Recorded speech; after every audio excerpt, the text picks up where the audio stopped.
Vous avez fait comment ou comment est-ce que vous faites encore maintenant pour générer des leads? C'est hyper intéressant ce que tu dis parce que pas plus tard que le week-end passé, j'ai eu une grosse conversation avec quelqu'un qui tenait bon en fait qu'il y avait une énorme part de chance dans tout ce que tu fais en fait, dans la vie en général, le business. Et en fait, c'est intéressant parce que c'est un bon exemple, quoi. Il a essayé 1 million de trucs, puis au bout d'un moment, voilà, Stoneboard il a accroché et là il a forcé, puis bon, ça fait combien de temps qu'il fait ça, quoi? Avant d'avoir son compte qui arrive à 100 000, il a passé quand même quelques années à pousser, non? Ah, mais c'est clair ça. Alors, je sais que vous êtes très intéressé par l'immobilier, c'est bien, ouais. C'en est où ça d'ailleurs? Hey, c'est Edouard, bienvenue dans l'After, le podcast dédié à l'immobilier et au monde du business en Suisse romande. L'objectif de ce podcast, c'est de vous permettre de continuellement apprendre même après votre journée de travail. Si vous appréciez le contenu, je vous demande une seule faveur, laissez-nous un avis 5 étoiles sur la plateforme que vous utilisez. Allez, bon épisode. Ce qui est très intéressant avec vous deux, c'est que en fait, alors en étant dans le domaine de l'immobilier, c'est un peu différent, je pense, que le marketing normal, enfin ce que vous faites vous, mais vous n'avez jamais parlé d'argent en soi, en fait, c'est pas du tout un objectif. Ça, je le ressens, comme tu le dis, donc tout ce que vous faites, vous réinvestissez, vous voulez faire d'autres choses, vous développez d'autres projets, puis j'ai vraiment l'impression que la passion, c'est vraiment de créer des projets, des business, des trucs, entreprendre des choses, et pas du tout la finalité, la finalité n'est pas du tout l'argent ou l'appât du gain, quoi que ce soit. Le problème en immobilier, c'est qu'on a souvent ça, et parce que voilà, c'est un domaine où effectivement il y a beaucoup d'argent, et effectivement c'est possible de bien faire, de bien fonctionner, mais il y en a beaucoup qui se lancent justement parce qu'ils entendent ça. Ils se disent il y a de l'argent, donc de toute façon je vais y aller là-dedans, je vais faire de l'argent. En fait, ils s'en foutent complètement du domaine, ils sont pas du tout intéressés. Et puis après, 6 mois, 12 mois, 18 mois, ils arrêtent. Et du coup, c'est bien. Ouais.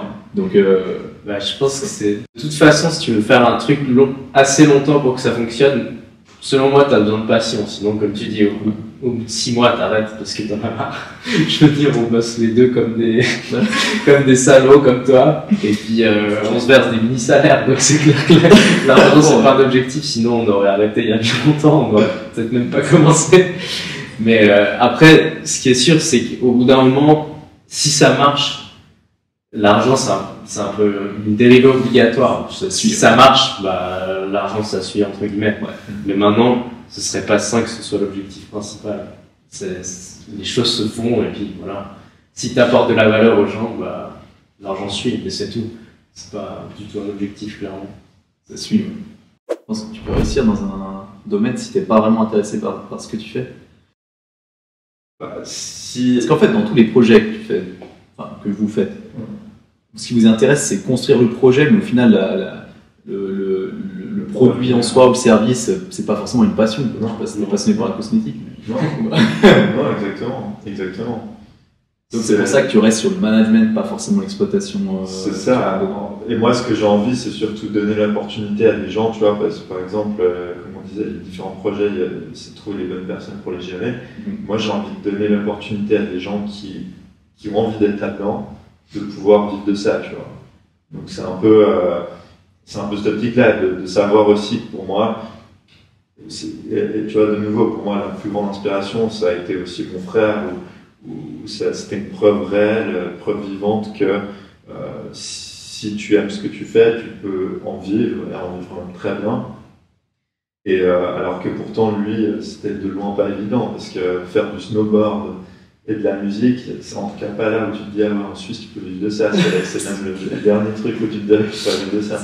Tu vois. Tandis que là, mon frère, il l'a fait, et je grandis avec lui, et puis je vois vraiment le potentiel que c'est. Mais, tu vois, il y a une limite autant qu'un CEO d'une grosse boîte. Ouais. Alors qu'il est snowboarder et musicien, quoi. Et puis ses profs lui disaient, mais tu vas jamais arriver à rien dans ta vie et tout. Donc au final, c'est la preuve vivante que tu peux faire, peu importe, pour moi, tout ce que tu as envie de faire, tu peux le faire, il faut juste aimer ça. Et après, bien sûr, il faut... C'est pour ça que moi aussi, un autre aspect assez intéressant par rapport à ce qu'on discute là, c'est que je pense même que ça suffit pas d'être seul. Tu vois, par exemple, toi, si tu le disais avant, tu dis, moi je suis seul, puis je commence à perdre un peu les pédales. Je suis plus seul maintenant, Dieu merci, mais je perds quand même les pédales. Ouais, mais tu vois, pour moi, c'est ça, c'est qu'à un moment, tu peux pas être bon dans tout. Ouais. Donc, imaginons que moi, je sais que, je sais pas, je suis peut-être bon dans la vision de créer un business. Pour moi, c'est quelque chose où j'ai pas mal de facilité aussi dans le marketing, c'est quelque chose qui m'intéresse beaucoup. donc où je suis assez bon, mais par contre, je suis pas bon dans, je sais pas, faire de la musique, ou je suis pas bon dans, voilà, les cosmétiques, comme on a dit, c'est pas quelque chose qui m'intéresse plus que ça. Bon, oui, je peux en utiliser, mais c'est pas une passion. Et du coup, tu as besoin de trouver, par exemple, ou je sais pas, ouvrir un restaurant, tu as besoin de trouver cette personne passionnée par la restauration, par la cuisine, par tout ça, que moi, personnellement, j'ai pas. Moi, j'aime bien manger, mais je suis pas intéressé à aller faire derrière les fourneaux et tout. Et pourtant, je l'ai fait, tu vois, j'ai un takeaway. Je suis allé, même j'y vais encore de temps en temps si besoin, d'aller servir les pokéballs et tout. Donc je peux le faire, mais c'est clairement pas quelque chose qui me passionne et voilà, je me dis j'ai envie de passer le reste de ma vie à faire ça, tu vois. Ouais, c'est clair. Donc pour moi, c'est ça qui est important, c'est de trouver des personnes complémentaires à toi, tu vois, qui vont.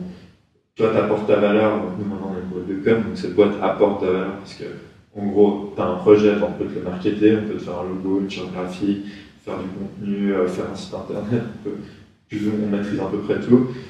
Après, il suffit de la personne qui est motivée et qui aime ça et qui voudra juste suivre le projet pour que ça prenne vie, tu vois. Ouais. Au début, avec WAPS, vous avez fait comment ou comment est-ce que vous faites encore maintenant pour générer des leads? Parce que, comme on a dit au début, il y avait plutôt que Pat qui était là. Et après, comment ça s'est développé un peu? Vous, c'est le bouche à oreille vraiment? Ouais, c'est un domaine où il y a beaucoup de bouche à oreille, c'est clair. Ouais. En tout cas, tout au début, c'était ça. Même moi, avant qu'on s'associe, j'étais indépendant, où je faisais déjà des mandats. Puis c'est quasi exclusivement du bouche à oreille. Ouais. Et ça, en fait, ça marche assez bien pour moi à partir du moment où il y a souvent des gens qui se lancent, qui me demandent un peu des conseils. Et mon conseil premier pour la vidéo, c'est fais toujours plus que ce que les gens ils attendent. Parce que si quelqu'un te demande une vidéo et que tu lui fais une vidéo et 15 photos, il va se dire waouh, j'ai pas demandé ça, j'ai pas payé pour ça, mais il m'a filé. C'est ouf. Et puis du coup, il va te recommander. Et moi, c'est toujours ça que je faisais au début. Donc si tu fais ça, t'as énormément de bouche à oreille. Puis après, une fois qu'on est passé sur WAPS, c'est rare qu'on démarche vraiment des gens. Ça nous est arrivé, mais c'est rare. Je pense à nous. Mais t'as des leads en fait qui peuvent venir de Pat. Beaucoup de nos clients, ça vient de Pat. Ou du bouche à oreille. Ou quelquefois des gens qui tombent sur notre site ou des trucs comme ça. Mais c'est vrai qu'on a de la chance de ne pas faire trop de démarchage. Vous faites pas de pub en fait? Non, on fait pas de pub pour le moment. Ouais. Et après, c'est vrai que tu vois, c'est plus quelque chose où plus tu avances dans quelque chose, plus en fait tu crées un réseau et tu crées des opportunités, soit de par ton travail, ou soit de par ton réseau et les personnes que tu rencontres sur le chemin, etc. Tu vois. Parce que forcément, si tu es dans un domaine, forcément il y a des choses, tu vas graviter dans ce domaine, et puis les choses qui vont être autour de toi, c'est lié à ce domaine. Donc tu vois, mais c'est vrai que moi, il y a des mandats aussi, c'est des choses où tout simplement c'était par exemple Eat Me, c'est un de nos clients, donc c'est des super restaurants, un à Lausanne et un à Genève. Et moi j'allais manger là-bas, j'adorais ce resto, c'est un de mes restos préférés à Lausanne. Et puis on m'avait rencontré par hasard quand on était une fois la propriétaire, et j'ai gardé ça en tête. Puis tu vois, c'est un peu du cold email, ouais salut, si jamais nous on fait des réseaux sociaux, on pense vraiment qu'on peut faire un truc cool pour vous, parce qu'on voyait qu'il y avait du potentiel et qu'ils n'exploitaient pas ça. Et puis en fait, ça tombe bien, on est en train de tester des agences, venez faire un test, on a fait un test, boum, et ils ont trop kiffé, comme de nouveau souvent on délivre plus que ce qu'on doit délivrer. Et au final ils disent ok, let's go, on vous prend l'année, puis on bosse avec vous à l'année. Tu vois, c'est toutes des choses comme ça. Moi, il y a eu beaucoup de choses où c'était vraiment, tu vois, même par exemple dans le démarchage des athlètes avec qui je travaille maintenant, j'ai démarché un peu récemment, mais c'est vraiment un peu du feeling. Je me dis, tiens, j'ai créé cette personne sur un coup de tête, code email, code DM, et puis la personne, j'ai pas de management, ça m'intéresse, on peut se rencontrer pour en discuter, tu vois. Et puis ça découle ça, tu vois. Là, on vient de signer avec Sarah Hatcho, la sprinteuse, et puis du coup, au final, c'était aussi un peu ça, c'était que on la connaissait, on connaissait bien son copain, futur mari. qui l'aidait un peu dans son management, mais il n'est pas spécialisé là-dedans. Et en fait, du coup, on lui avait réécrit, puis on lui a dit, à part ça, je pense vraiment qu'il y a un truc cool à faire ensemble, bon, une structure assez solide, hein, parce qu'on a développé avec Pat, qui pourrait bénéficier, on peut se voir, puis j'ai été intéressé. Et puis après, en la rencontrant, on a changé un peu ses réseaux sociaux et tout, et boum, t'as une autre athlète, donc c'est une danseuse du ballet Béjar, qui me contacte sur Watch, qui fait j'ai vu que vous travaillez avec Sarah Cho, est-ce qu'on pourrait se rencontrer pour discuter, tu vois. C'est intéressant. C'est des choses, c'est je suis là en aiguille, quoi. En fait, si tu es bien intentionné, que tu as un bon service et que toujours tu t'offres un peu plus, bah, je pense que ça parle beaucoup de soi-même, quoi. C'est comme si tu vas au resto et puis que le resto est bon, puis qu'en plus on t'offre le dessert, bah tu vas t'en souvenir, tu vas donner pour un exemple très tangible. T'es là, putain, c'était trop cool ce resto, bah, c'est un peu ça. Ah, c'est clair, carrément. Ah, c'est intéressant, hein. Mais je trouve marrant que vous ne travaillez pas plus avec les réseaux sociaux parce que en étant là-dedans, ça me surprend. Enfin, honnêtement, moi aujourd'hui, de la toute petite audience que j'ai, hein, mais qui est assez nichée, j'ai le 95% du temps et des choses que je fais maintenant, il y a un lien direct ou indirect avec les réseaux sociaux. Ce qu'on fait là maintenant, c'est un lien direct avec les réseaux sociaux. Hier, j'étais à Lausanne, je mangeais avec des gens qui me suivent sur réseau, avec qui on va faire des choses, et c'est comme ça tout le temps. Donc ça me fait marrer, mais tant mieux pour vous, hein, si vous n'avez pas besoin. Oh, on est conscient, tu vois, c'est peut-être même pas très crédible d'être une agence qui fait des services principalement de réseaux sociaux de marketing, puis que les nôtres sont pas ouf, mais après, c'est pas là-dessus qu'on met la priorité, tu vois. J'ai l'impression que de nouveau, si tu fournis un bon service, bon bah c'est ce qui compte au final pour les clients. C'est pas forcément ta propre image en tant qu'agence en tout cas. Bien sûr, c'est différent. Non, c'est clair. Non, moi, s'il y a Waps qui me contacte, qui me dit ouais, je suis expert en réseaux sociaux, je vous aide et tout, je dis ok, je vais voir leur compte là, puis il y a une photo de vous. Mais justement, il y a Carnaval à monter. À l'inverse, si on dit ça, on va te dire regarde ce qu'on a fait avec Pat, regarde ce qu'on a fait avec Sarah, regarde ce qu'on a fait avec Mike, et puis là, ça parle plus que si l'agence en elle-même avait un compte de ouf pour moi. C'est clair. Parce que là, c'est des exemples tangibles. Ouais, non, c'est sûr. C'est quoi vos objectifs à court, moyen, à long terme avec Waps? Plus ou moins. Dans 10 ans, vous êtes où? Vous êtes 150? Alors là, tu transpire. Ah, c'est intéressant. On a un peu des visions qui diffèrent. Enfin, non, la vision, je dirais, globale ne diffère pas avec Marc. Je pense que c'est assez simple. C'est de faire des projets, de plus en plus de projets qu'on kiffe, parce que ce qu'on kiffe, comme disait Marc, c'est développer des projets. Ouais. Et puis toujours de créer plus de synergie entre nos boîtes, nos marques, Waps au milieu. Après, en termes d'équipe, c'est là où avec Marc on a la vision qui diffère un peu. C'est que moi, idéalement, j'aimerais pas beaucoup plus grandir que ce qu'on est là. Donc là, on est 11. Dans Waps? Ouais, Waps, et puis un peu les boîtes. Projets auto. 11 au bureau, quoi. Ouais. Parce qu'après, je trouve que tu perds un peu cet esprit de petite équipe, famille, etc. Et pour moi, tu peux grandir en mandatant des gens ou en t'entourant d'indépendants ou d'autres boîtes qui fournissent des services sans grandir ta propre équipe. Donc là, on a une vision qui diffère un peu, mais je pense que le but ultime, c'est le même de toute façon. Toi, tu veux tout internaliser?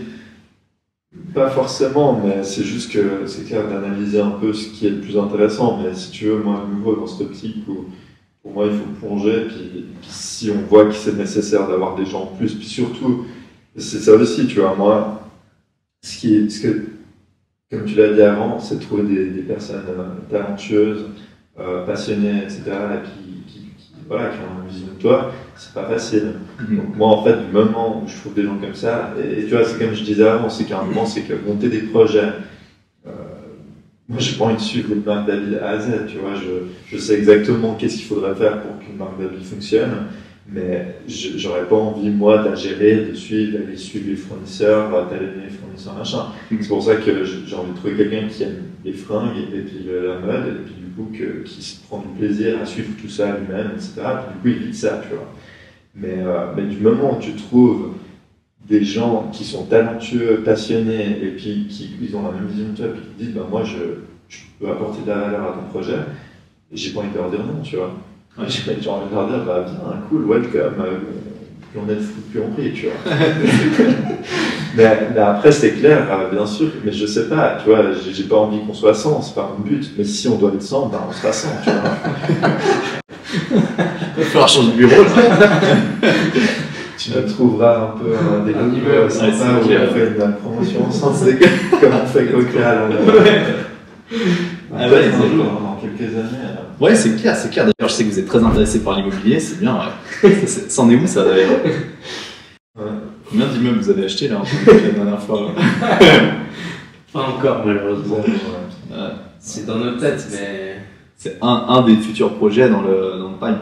Bah ouais, je pense que c'est un peu une des solutions naturelles pour optimiser à un moment ou à un autre des revenus, quoi. Ouais. Donc, mais bon, je pense pas qu'on y est encore maintenant, dans un futur trop proche. Bah, si vous investissez tout dans le business, ce qui est bien dans les projets que vous faites, ouais, c'est clair. Je pense que c'est excellent. Comment vous faites pour avoir une vision plus ou moins claire du coup, de ce que vous allez faire demain et tout? En fait, parce que ces projets-là, ils vous tombent un peu dessus, ou bien vous les chassez? Si vous dites plus, mais qu'est-ce qu'on fait la prochaine fois? C'est bon, j'ai les habits, j'ai la cosmétique, j'ai WAP et tout, je fais quoi? C'est une bonne question. Bah, ce qui arrive jusqu'à aujourd'hui, c'est un peu tombé genre l'événementiel par exemple. C'est arrivé, il y a eu des additions un peu par hasard. Ouais, ça c'était un peu par hasard, oui, dans le sens où je dirais que c'est un pas stratégique dans la direction dans laquelle on veut aller, mais maintenant c'était pas prévu de le faire, donc il n'y a pas de moment. Comme dit Marc, l'opportunité s'est présentée avec la bonne personne, peut-être pas forcément le bon moment, mais bon, est-ce qu'il y a vraiment un bon moment, je sais pas. Donc on s'est dit on le fait. Après il y a d'autres projets où, je sais pas, les habits c'était quand même prévu depuis un moment, il suffisait juste de trouver la bonne personne, ce qui a pris un peu de temps. Donc ça ne nous tombe pas dessus, et c'est ce qu'on expliquait un peu avant de commencer le podcast, c'est que vu qu'on a un peu une vision globale de où on veut aller, c'est comme si on avait des espèces de cases ouvertes dans notre cerveau. Puis du coup, quand l'opportunité se présente, tu vas la voir direct et la saisir directement. Ouais. Donc, ça tombe dessus. Disons que le moment où l'opportunité se présente te tombe un peu dessus, mais la vision est là depuis potentiellement des années. Ouais, c'est clair. Okay. Ouais. En fait, tu vois, je pense que les gens, en fait, le problème initial pour moi, c'est qu'on est dans une société où on est formaté à rentrer dans des cases et qu'en fait, on te dit, voilà, c'est ça le profil qui est sexy pour la société.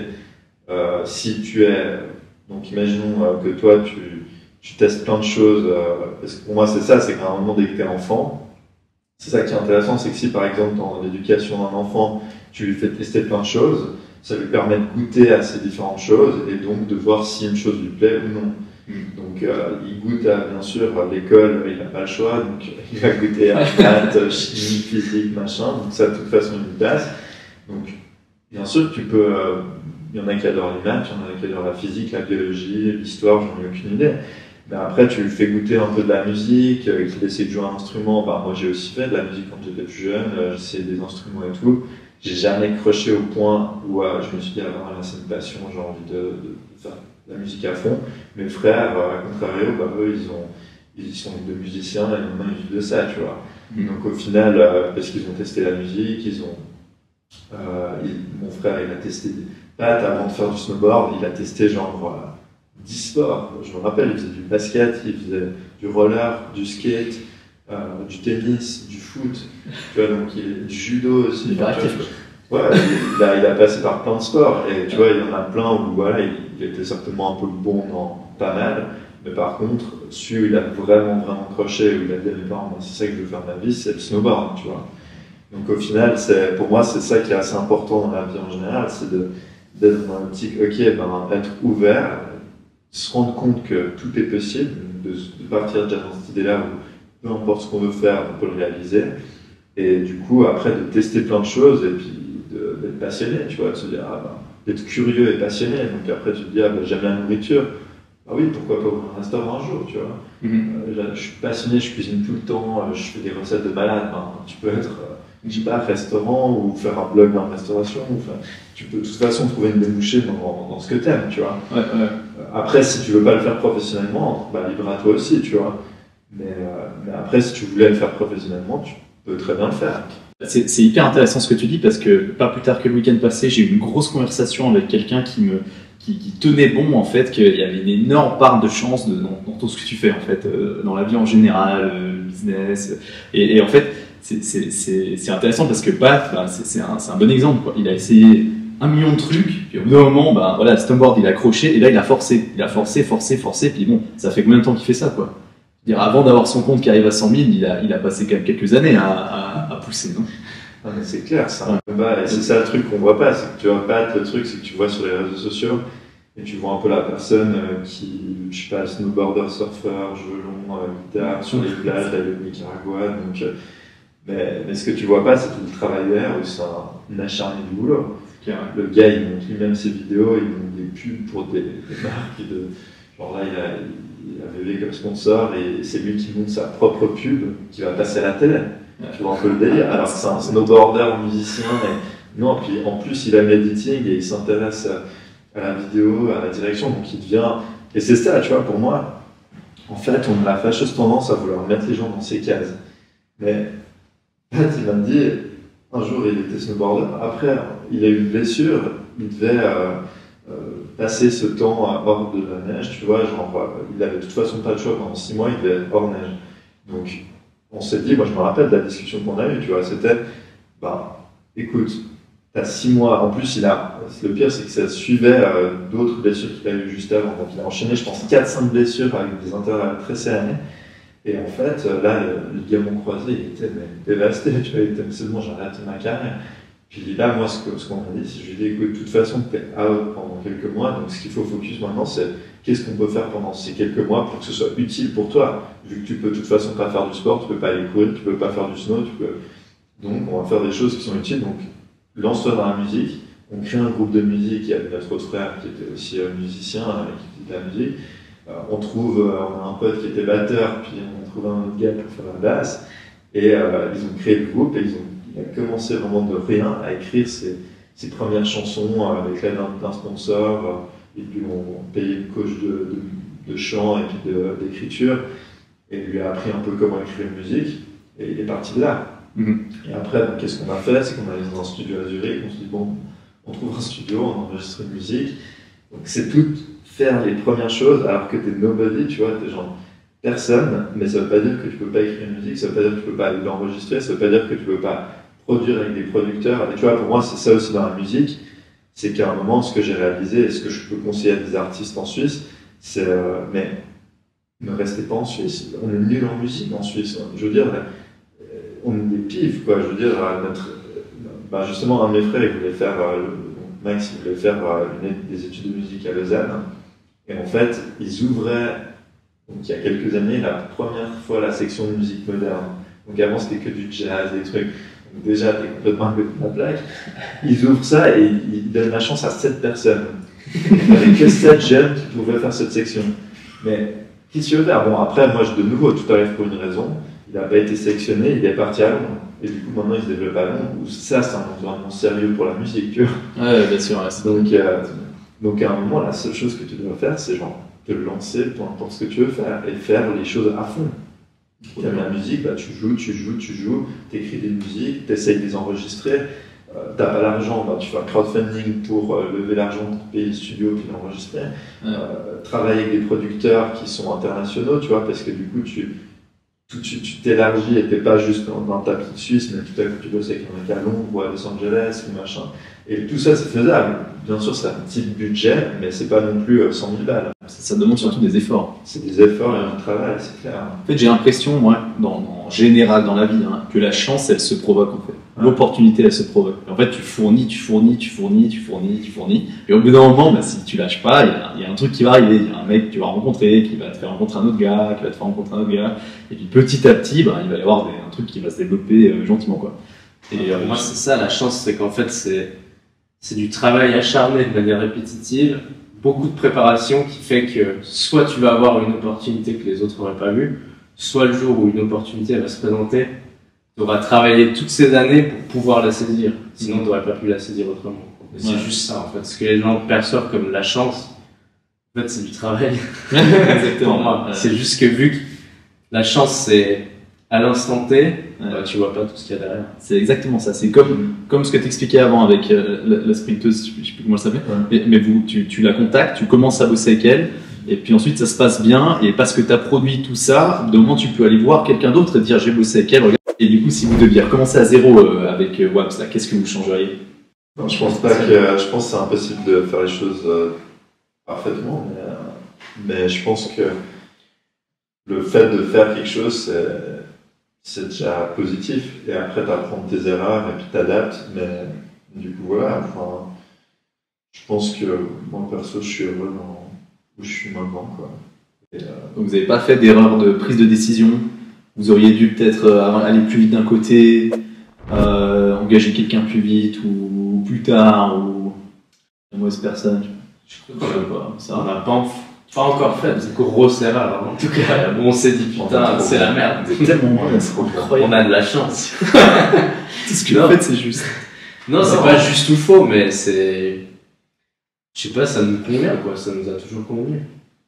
Jusque-là. C'est clair que tu vois, il y a eu des échecs, hein. Mais on a un peu mieux, genre. Ah ouais, c'est quoi que vous avez loupé? Non, bon, moi, tu vois, il y a eu des trucs comme Alaya où finalement c'était pas l'outcome désiré, quoi. C'était pas le. Tu vois, en lançant le projet Alaya, moi je m'attendais pas à ce que je sois plus dans le projet après 2 ans et avant que ça ouvre, tu vois. Mais par contre, ça m'a pas du tout saoulé de. Disons, j'ai vraiment. T'as appris. J'ai appris, et puis tu vois, c'est aussi d'accepter que voilà, c'était la meilleure solution aussi, tu vois. Et tu pourrais me refondre des années et dire putain, mais pourquoi j'ai vendu, pourquoi je suis sorti et tout, mais en fait, c'était vraiment la meilleure solution au moment T, tu vois. Ouais. Et finalement, après, le fait d'être sorti de ce projet, voilà, tout ce qui s'est ouvert, c'est genre, il y a eu Waps, il y a eu les autres entreprises, il y aura d'autres entreprises, donc pour moi, c'est ce genre de choses où, tu vois, j'ai aussi essayé d'investir dans d'autres startups qui n'ont pas fonctionné, qui ont fait faillite, qui ont fermé. On n'a pas réussi à avancer. C'est de l'argent perdu, mais est-ce que de l'expérience gagnée? De l'expérience gagnée, est-ce que. Oui, ok, ce genre de choses, bien sûr que si je savais que ça allait se planter comme ça, peut-être je ne le referais pas, tu vois, mais d'un autre côté. Tu peux pas faire tout juste, c'est impossible. Ouais, c'est clair. Tu dois au contraire tester, te lancer, et après, si ça marche pas, au moins tu auras testé, tu vois. C'est ça le plus important, je pense. À votre avis, c'est quoi la compétence numéro 1 pour un jeune, ou même peut-être pas forcément un jeune, un moins jeune même, mais qui se lance, qui commence maintenant dans un business, n'importe quel business, dans n'importe quelle industrie? C'est quoi la qualité ou la compétence première qu'il faudrait? D'être curieux et de pouvoir apprendre par soi-même, je pense, parce que en fait, par exemple, nous, je pense que si on devait engager quelqu'un maintenant, par exemple, et que la personne n'a pas de compétences en montage, mais que tu sais que c'est quelqu'un qui peut apprendre, qui a envie d'apprendre et qui peut apprendre vite, tu pourrais l'engager. Autodidacte. Donc en fait, je pense que tu as de moins en moins besoin d'avoir des compétences de base super avancées tant que tu arrives à apprendre. Ouais, exactement. J'ai fait un épisode avec quelqu'un qui est dans un domaine assez spécifique même, et qui me disait, mais il a plusieurs dizaines d'employés maintenant, et il me disait, franchement, dans les gens que j'engage maintenant, j'essaye de trouver même des gens qui n'étaient pas dans une entreprise concurrente avant, qui étaient même pas forcément dans le domaine, parce que comme ça je les forme moi à ma sauce, et c'est beaucoup plus efficace encore. Ouais, puis en plus tu as un nouvel œil, donc potentiellement quelqu'un qui connaît pas mais qui a envie d'apprendre, il peut te faire des feedbacks super pertinents sur un truc pour lequel tu as pris l'habitude, et puis tu fais, puis en fait tu as un œil nouveau qui arrive, et peut-être que ça change en positif ce que tu fais. C'est ça. Non, c'est hyper juste. C'est genre c'est de nouveau un peu ça, c'est qu'on peut être un peu ce qu'on veut, c'est juste qu'il faut que la personne ait envie. Si, du moment où elle a envie, c'est pour ça que je rejoins tout à fait Étienne pour le fait donc pour moi c'est passion, et puis comme Étienne disait, quoi, il faut envie d'apprendre. Envie d'apprendre, et puis T'as dit quoi? Curieux. Voilà, curieux, c'est ça exactement, c'est ce que je disais avant aussi, tu vois. C'est curieux, passionné.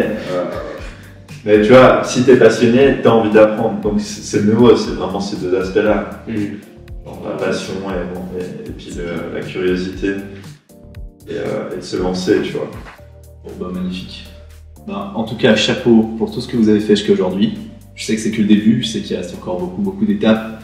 Et puis on refera un épisode quand vous serez 200. Vous aurez la moitié de la tour de Bel Air à Lausanne. Et, en tout cas, c'est tout ce que je vous souhaite. Et puis je doute pas que ça va fonctionner. Et potentiellement un jour, peut-être qu'on aura un projet ensemble, on ne sait pas. J'espère. J'aimerais avec des gens internationaux.